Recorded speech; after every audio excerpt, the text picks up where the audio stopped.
Hello master. ఏమండే madam గారు, ఇవాళ మనం నెల రోజులైన బేషుగ్గా ఉండే టమాటో నిలవ పచ్చడి పక్కా కొలతలతో ఎలా చేయాలో చూసేద్దాం. ఈ పచ్చడి అన్నంలోకే కాదండి, ఇడ్లీ దోశల్లోకి కూడా చాలా బాగుంటుంది. టమాటో పచ్చడి రుచి ఇంగు వాసనతో వేగిన వెల్లుల్లి రెబ్బలు అక్కడక్కడ తగులుతూ పుల్ల పుల్లగా కారంగా భల్లేగా ఉంటుంది అనుకోండి. అన్నంలో టమాటో పచ్చడి నెయ్యి కలుపుకొని ఒక ముద్ద కారంగా ఇంకో ముద్దకి కొంచెం పొడి తగిలించి తినండి, అద్దిరిపోతుంది. పచ్చడి కోసం ముందుగా ఒక 3/4 కేజీ నాటు టమాటాలని పెద్ద ముక్కలుగా కోసి పెట్టుకోండి. అలాగే ఒక 50 గ్రాముల చింతపండుని, ఒక గుప్పెడు వెల్లుల్లి రెబ్బల్ని దంచుకొని పక్కన ఉంచుకోండి. ఒక గుప్పెడు ఆవాల్ని, ఒక గుప్పెడు మెంతుల్ని సన్నటి సెగ మీద ఓపిగ్గా ఆవాలేమో చిటపటలాడేదాకా, మెంతులేమో ఎర్రగా అయ్యేదాకా వేపుకోండి. వేడి చల్లారాక మాత్రమే మిక్సర్ లో వేసి విడివిడిగా ఆవపిండిని మెంతిపిండిని తయారు చేసి పెట్టుకోండి.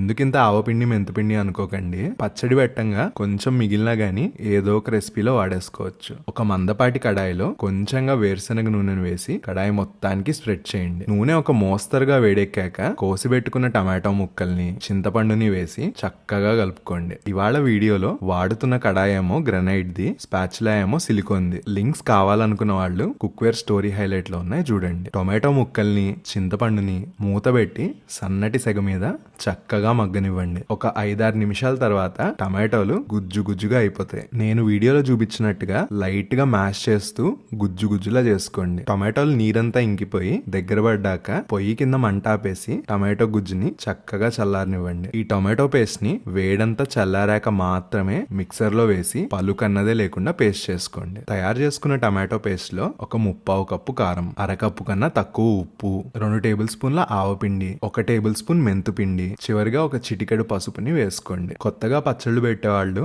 ఆవపిండి మెంతుపిండిని రుచి చూస్తూ కలుపుకోండి. అలాగే ఉప్పు కూడా గ్రాడ్యువల్ గా కలుపుకోండి. పచ్చడి రుచి ఎలా ఉండాలంటే ఉత్త నోటితో తింటే ఉప్పు కారం కొంచెం ఎక్కువగానే తెలియాలి, అలానే కొంచెం చిరుచేదు తెలియాలి. అప్పుడే అన్నంలో కలుపుకున్నప్పుడు కరెక్ట్ గా సెట్ అవుతుంది. ఇప్పుడు అదే కడాయిలో ఒక అరకప్పు వేరుశనగ నూనె వేయండి. పొయ్యి సెగ మధ్యస్థంగా ఉంచుకొని దంచుకున్న వెల్లుల్లి రెబ్బల్ని ఎర్రగా వేపుకోండి. ఇప్పుడు ఆవాలు, చాయ మినపప్పు వేసి చిటపటలాడనివ్వండి. తాలింపులో ఇంగువ కొంచెం ఎక్కువగానే వేసుకోండి, అలా అని చెప్పి మరీ ఎక్కువ వేసేయకండి. చివరిగా కరివేపాకుని వేపుకున్న తర్వాత తయారు చేసుకున్న పచ్చడిని తాలింపులో వేసేయండి. పొయ్యి కింద మంట ఆపేసి చక్కగా కలుపుకుంటే నూనెంతా పచ్చడికి బట్టి నెల రోజులైనా పాడవకుండా ఉండే టమాటో పచ్చడి తయారైపోతుంది.